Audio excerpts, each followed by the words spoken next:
sekarang kita mau bikin variabel. Nah, itu gimana caranya? Ini sama aja kayak di bahasa C ya. Pertama itu tipe variabel, lalu spasi, lalu nama variabelnya. Untuk peraturan juga sama kayak di bahasa C, jadi nggak boleh ada spasi, nggak boleh ada angka di awal, nggak boleh ada simbol, kecuali simbol underscore. Ini misalnya untuk penulisan, kalau variabel, kita pakainya itu huruf kecil ya depannya gitu di Java. Jadi kalau misalkan yang di kelas itu kita pakainya ABC, ini kayak huruf besar nih awal lah. Kalau misalkan main, M-nya gede, pokoknya huruf karakter awal tuh huruf gede, huruf kapital. Tapi kalau misalkan yang di variabel itu huruf kecil ya awalnya gitu. Nah, ini bebas sih mau pakainya bentuknya yang camel case yang kayak gini, atau mau bentuknya itu yang ini namanya apa ya? Ini snake case yang kayak gini kalau nggak salah gitu ya. Nah, itu bebas, yang penting huruf kecil semua gitu. Tapi aku sarannya sih pakainya bentuknya yang kayak gini yang camel case ya. Jadi kalau ada dua kata berarti digabungin, nggak pakai underscore, pakai huruf kapital dipisahnya. Soalnya pada umumnya kalau di Java itu kayak kayak kayak gini sih namanya, penamaannya. Tapi kalau kalian emang mau bikin nih bentuknya pakai underscore juga buat bedain gitu ya, mana yang function bawaan, mana yang function yang kalian bikin sendiri gitu, biar kalian mudah buat bedainnya. Nah, itu juga boleh. Nah, kalau untuk isi variabel kayak gimana? Sama juga kayak yang ya kayak yang di C gitu ya. Misalnya kita bikin in X sama dengan 2, in huruf, char huruf sama dengan petik A. Pakai petik, kalau karakter, kalau string pakai 2. Nah, baru kalau misalkan yang kita pakai tipe kelas, tipe datanya juga sama. Yang kita bikin dulu tipe datanya, nama nama tipe datanya baru sama dengan new integer. Ini disesuaikan dengan yang di sini ya, yang tipe data yang di sini integer integer, karakter karakter, string string, boolean boolean. Baru masukin value-nya gitu. Nah, ini tuh kalau misalkan kalian mau mau dipersingkat gitu ya, mau dipersingkat ini juga bisa kalau new-nya kalian hilangin. Jadi misalkan integer integer sama dengan 2 langsung kayak gini, itu juga boleh. Tapi kalau misalkan kalian mau tahu artinya di belakang atau kayak gimana, biasanya kayak dia itu ada bikin new kayak gini. Jadi nggak langsung gitu ya. Tapi kalau kalian mau langsung boleh, nggak apa-apa, itu sebagai shorthand atau shortcut juga boleh. Gitu. Nggak apa-apa. Jadi kalau misalkan kalian nggak pakai new juga, itu juga nggak apa-apa ya gitu. Mau langsung karakter CHR sama dengan petik A petik, nah, itu juga boleh. Kalau mau buat dulu atau isi belakang gimana? Nah, itu buat dulu habis isi belakang itu juga sama kayak yang biasa kayak di C gitu ya. In X baru habis itu titik koma baru X berapa, cara huruf huruf berapa. Gitu juga yang kalau tipe kelas integer integer integer berapa, karakter CHR CHR berapa, itu juga bebas sama aja. Bedanya kalau yang ini nggak dipisah, kalau ini dipisah gitu. Nomor konstanta itu juga sama kayak di C. Kalau di C kita pakai const, kalau misalkan di Java kita pakai namanya final. Final tipe datanya, nama nama nama variabelnya masukin deh value-nya. Gitu. Yang primitif sama yang tidak primitif atau yang tipe kelas itu juga sama cara penulisannya. Bedanya kalau yang tipe primitif, yang tipe yang kelas ini bisa pakai new, bisa enggak juga terserah kalian. Tapi lebih pendek lah ya kalau nggak usah pakai new new kayak gini gitu. Nah, kalau dipisah juga sama gitu. Bedanya kalau misalkan konstanta nih, itu cuma kalian cuma bisa isi pertama kali, cuma bisa isi sekali doang. Jadi kalau misalkan sekali udah kalian isi, tentu udah kalian bisa isi lagi. Tapi kalau misalkan kayak gini nih, aku bikin dulu nih, aku nggak isi nih gitu. Nah, itu kan masih bisa isi tapi cuma sekali doang gitu sebagai value awal lah gitu. Tapi jadi kita kalau ada lagi bawahnya y sama dengan 5 itu nggak bisa. Nah, konstanta berarti cuma isinya cuma sekali doang, sekali diisi udah final value-nya, nggak bakal diubah-ubah lagi, udah fix kayak kayak gitu, tinggal tambah final doang di depan. Nah, baru ada juga output ya untuk println. Nah, ini apa nih bedanya sama yang lainnya? Jadi kalau misalkan di C kan ada dua ya, puts sama printf. Nah, output yang println ini itu kayak puts di C. Bedanya dia tuh bisa print variabel juga. Kalau di puts yang di C kan nggak bisa variabel ya, kita nggak bisa print. Cara kerjanya gimana ya println? Cara kerjanya gini.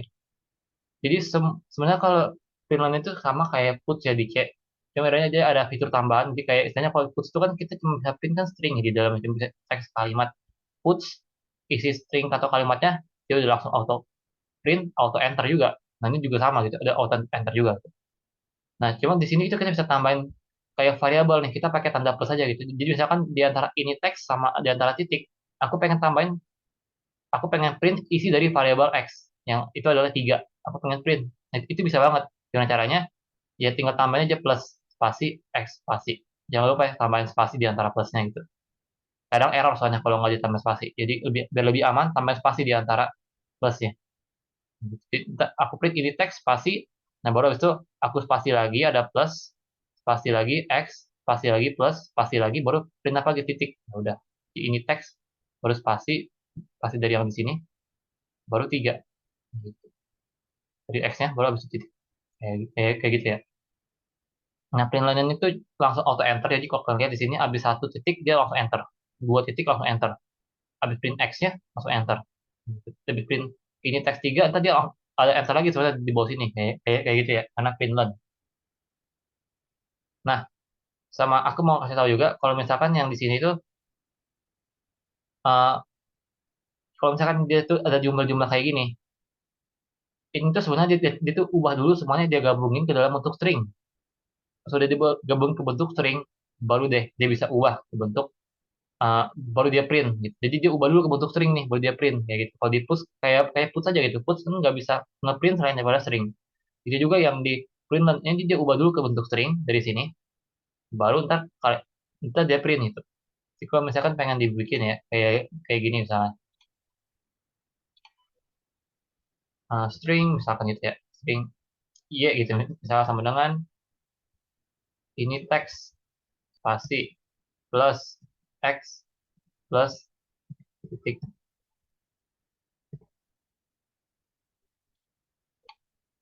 Lalu untuk di bawahnya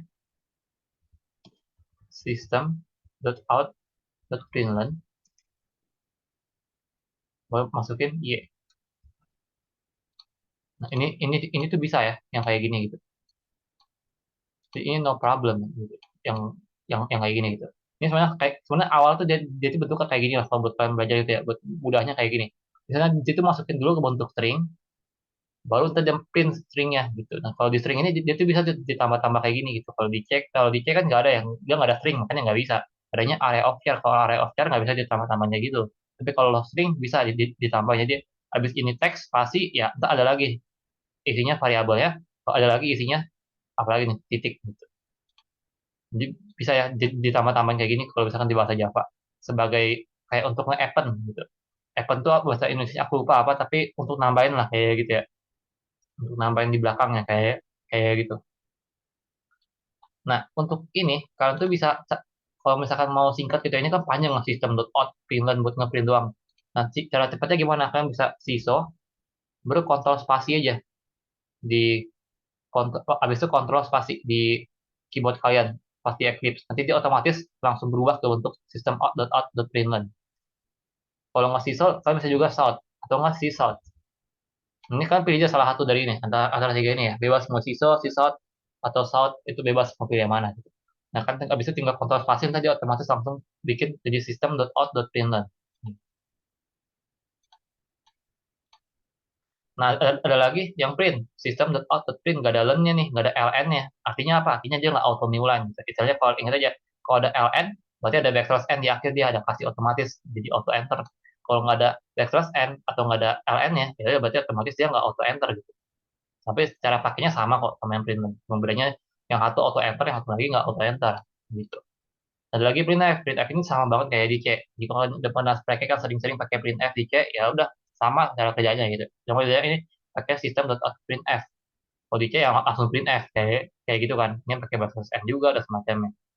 Lalu untuk yang persen D ini juga ada perbedaan dikit ya. Soalnya kalau di Java kan nggak ada persen LD, nggak ada persen LF ya. Dia kalau double ya persen F, kalau long ya persen D. Nah, karena kayak gitu, jadi ya udah. Udah, jadi kalau kalian bikin, bikinnya juga kayak gitu, apa namanya, eh, disesuaikan dengan kode outputnya gitu ya.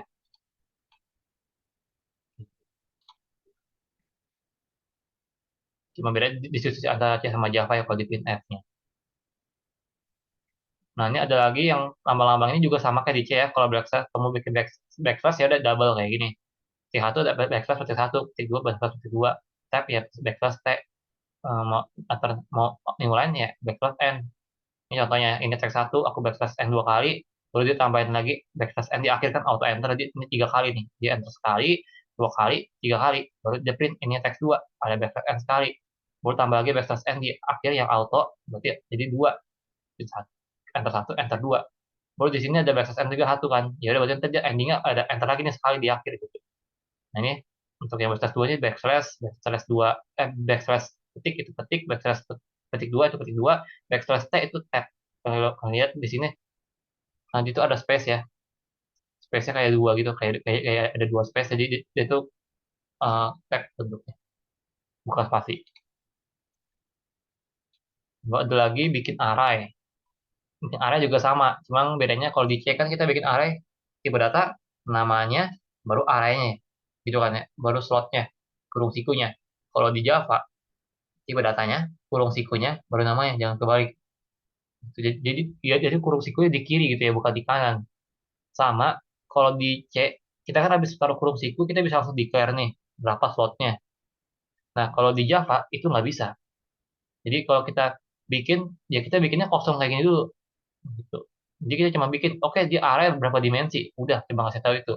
Kalau mau kasih tahu berapa banyak slotnya itu nanti pas kita ngisi. Jadi pas kita ngisi kita akan langsung kasih tahu di situ juga berapa tuh slotnya. Nah contohnya kayak gimana kita bisa lanjut. Misalnya kayak gini ya, aku bikin kayak gini, in x, itu array satu dimensi. Ya udah aku bikin kotaknya satu dimensi. Nah baru aku langsung isi ada 5 gitu. Ya ya udah berarti ntar otomatis x ini slotnya ada 5 gitu. Dia ngikutin jumlah value-nya. Nah, lalu ada lagi buat dulu baru isinya belakangan. Nah, itu gimana caranya? Kan kita kalau bikin langsung ya oke lah bisa, di C juga bisa gitu kan. Tapi kalau kita mau isi belakangan gimana? Kita mau define dulu slotnya berapa nih gitu. Nah, caranya gimana? Ya udah kayak gini kita bisa bikin in x kurung siku baru new in, di dalam kurung sikunya lagi itu ada slotnya berapa. Di new ini itu juga bisa berguna untuk kita bikin array. Jadi nggak hanya untuk kita panggil konstruktor, tapi juga bisa digunakan untuk kita panggil array. Untuk bikin array maksudnya. Jadi nggak hanya untuk panggil konstruktor yang kayak ada di slide satu ya, yang dia kayak gini kan ya. Dia main new ABC berarti dia jalanin yang ada di dalam ABC ini, dijalanin yang ada di dalam ABC ini. Nah, nggak nggak hanya kayak gitu, tapi dia juga bisa untuk bikin array kayak yang di sini ya. Dibikin array apa nih tipe data isinya array integer, berarti ini disesuaikan nama ini ya. Ini integer maka di sini integer. Nah, slotnya berapa? 5. Udah. Jadi kalau di sini cari, di sini juga cari. Ini nggak berhubungan sama yang 5 ini, tapi berhubungannya sama tipe data dari si array-nya. Jadi tinggal isi biasa aja kayak di C. Kayak gitu. Di bedanya paling di situ ya kalau Java sama C di array-nya. Nah, ini contoh array banyak dimensi ya. Ini kalau bikin ini ada dimensi, ini ada yang, nah ini Kak, ini dimensi satu ya. Yang baris kayak gini ini dimensi satu. Dimensi dua itu yang di dalamnya nih, yang kurung siku di dalam. Dimensi tiga itu yang ketiga itu yang value-nya. Jadi misalkan aku mau print nih 320, 320 berarti 3 itu yang mana? 0, 1, 2, 3. Itu yang di sini. Dari 3 ini, mau yang kedua, berarti 0, 1, 2. Berarti antara yang ini sama 1 atau 20 baru ada lagi 0. Ya udah, berarti 0 yang ini. Gitu. Berarti dia print 19 di sini, 19. Gitu. Jadi kayak gitu sama aja sih kayak di Kia lah ya bikinnya. Paling cuma bikinnya di awal doang, bikin dimensi 3 array berapa. Gitu. Kalau di C kan ada harus define juga gitu ya, kalau nggak salah gitu. Atau kita bisa sih kalau di C itu nggak define tapi harus langsung isi kayak gitu juga.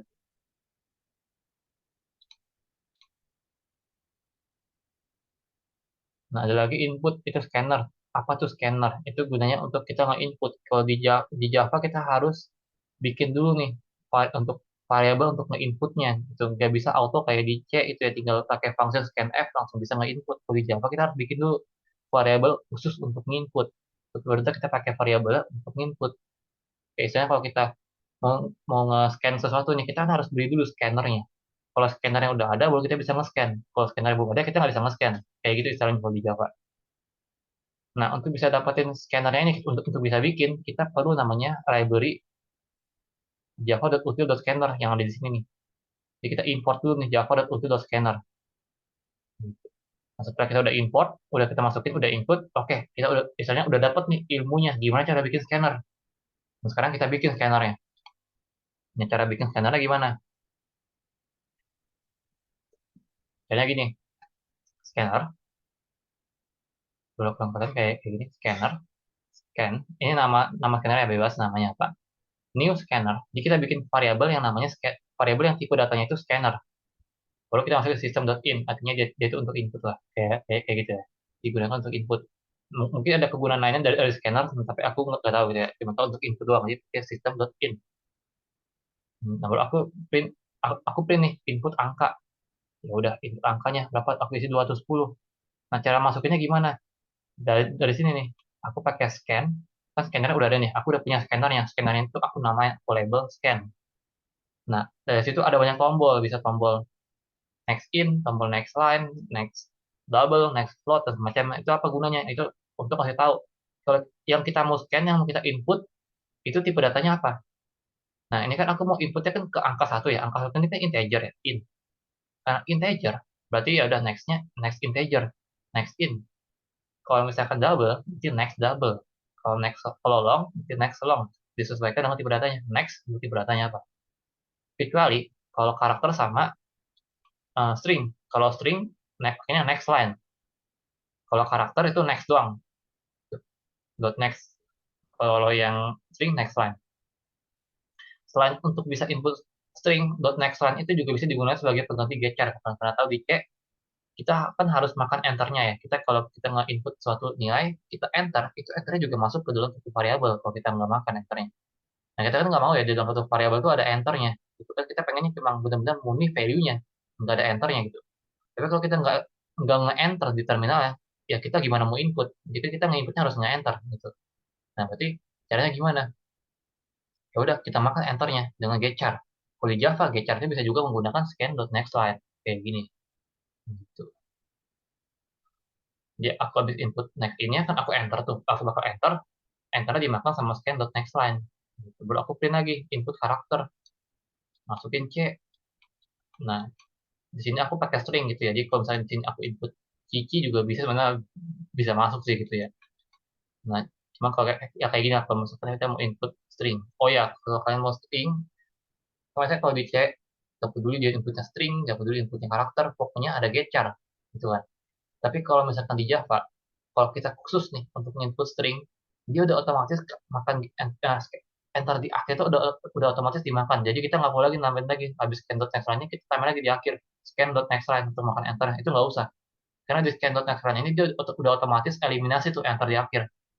Jadi, jadi udah pasti pas kita ketik-ketik baru kita enter. Enter yang di akhir itu nggak bakal masuk ke satu variabel. Jadi udah bakal save. Jadi kita nggak perlu lagi pakai namanya scan.next line kayak gini lagi. Kalau ini kan integer ya, jadi harus pakai. Tapi kalau ini scan.next line ini udah kita udah nggak perlu lagi di bawahnya itu scan.next line lagi gitu. Kalau di C kan walaupun kita udah input string kita harus gecar lagi gitu. Terus makan lagi enternya. Tapi kalau yang itu dia udah nggak usah. Kalau yang untuk input string kayak kayak gini. Gitu. Nah, udah bisa kalau udah selesai aku tinggal print deh. Angka satu, karakter, karakter. Ya udah, angka satunya 210, karakternya C. Udah sesuai. Nah, jangan lupa ya, plusannya ada spasi ya, jangan lupa. Gitu. Karena yang ini string, yang ini angka. Ini mereka dua hal yang berbeda gitu. Jadi kita nggak bisa langsung sampai angka satu baru tanpa plus langsung angka satu gitu. Itu nggak bisa. Jadi ada harus pakai plus untuk nge-even. Misalnya aku udah print ini, ditambahin lagi print ini gitu. Kayak gitu ya.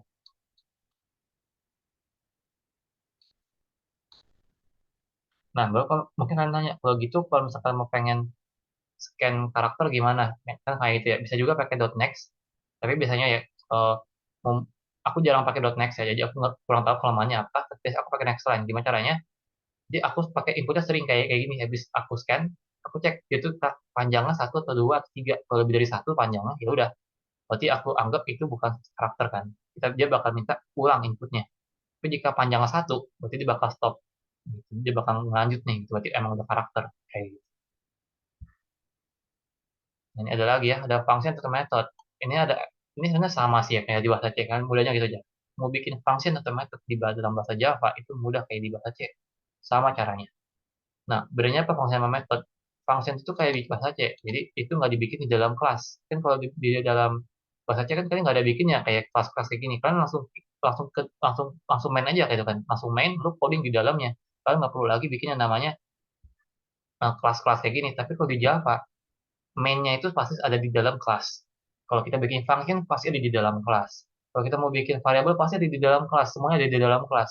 Nah, kalau di dalam kelas itu namanya method. Tapi kalau bisa di luar kelas itu namanya function. Kayak gitu bedanya ya. Untuk bedanya method sama function. Nah, untuk di Java, kalau kita mau bikin metode ini, kita harus ada tambahan satu aja di depannya.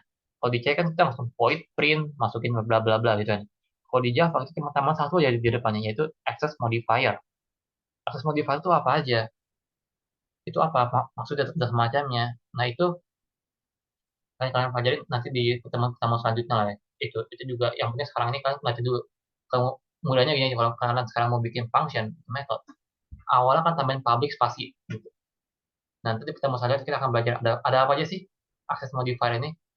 Kalau kita ubah bisa bisa ubah apa aja kalau selain public. Bedanya apa satu dengan lainnya? Nah, nanti kita akan pelajari di pertemuan selanjutnya untuk public ini, untuk access modifier ini.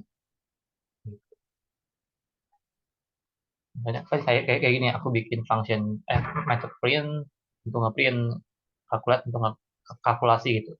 Sebelum dia nge-return nge-return integer, karena di sini integer ya aku ada print ini dulu. Huruf A-nya 5, B-nya 7, C-nya 1 kan. Nah, aku calculate A sama B, 5 tambah 7, berarti ada 5 tambah 7 12. Aku print 12, masuk 12 ke sini, aku print 12-nya. Udah muncul 12. Lalu aku kalkulasi lagi, resultnya kan 12 sama C dot in value itu satu. Kenapa harus dot in value? Nah, ini aku mau kasih tahu ke kalian nih. Kelemahannya kalau kalian misalkan pakai misalkan tipe data yang kelas, itu memang banyak function, itu kelebihannya. Tapi kelemahannya tiap kali kalian mau return value-nya, kalian harus pakai function. Misalkan dot in value kalau integer. Kalau misalkan float, berarti dot float value. Kalau char, berarti dot char value. Kalau string, itu dot to string. Ya, tapi kalau saya string ya udah tipe data baru value gitu ya. Tapi kalau string khusus string itu dot to string. Kan harus pakai function buat apa ya nge-returnnya. Kenapa? Kenapa kan nggak pakai string aja gitu kan? Eh, nggak pakai string maksudnya. Kenapa kan nggak langsung aja gitu kan? Kayak A sama B ini. Karena untuk beberapa kasus, kadang kalau kita nggak pakai function kayak gini, metode yang kayak gini, dot in value, dot char value dan semacamnya, nanti dia tuh printnya tuh bukan bukan value-nya gitu ya. Dia bukan print value-nya, tapi saja print alamatnya. Alamat dari si C malah yang dia print, bukannya value-nya. Jadi ya untuk mencegah itu ya, buat amannya gitu ya, langsung pakai dot in value, itu dot char value, atau dot double value, kayak gitu, pakai double value-nya. Ini udah fix nih. Oke, dia bakal print isi dari si C yang ini. Gitu. Dia nggak bakal print alamatnya atau apanya, yang lain yang enggak, dia bakal bakal benar-benar print yang ini. Jadi kita udah yakin lah gitu, udah fix gitu, nggak meraba-raba gitu. Nah, bentar kita tinggal print resultnya kan tadi udah ya. D1 12 tambah C dot in value berarti kan 1. 12 tambah 1 13. Itu 13. Gitu. Nah, sekarang kita habis itu yang lainnya nih, ini komen, operator dan sebagainya ini udah ada ya di dalam bahasa C sama persis kayak gitu.